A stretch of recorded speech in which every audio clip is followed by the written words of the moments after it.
进来的朋友你们好，今天经过鱼塘边，发现鱼塘边上有特别多的甲鱼脚印，于是我灵机一动，准备做一个抓甲鱼、抓小乌龟的陷阱。这边有一个上次制作的陷阱，现在已经荒废了，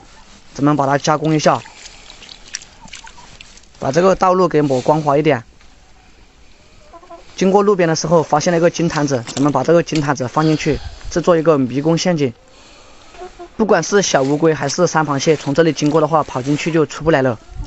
咱们在上面挂上一个鸡翅膀，进来10个人，有1个人点红心点关注的话，我就很满足了。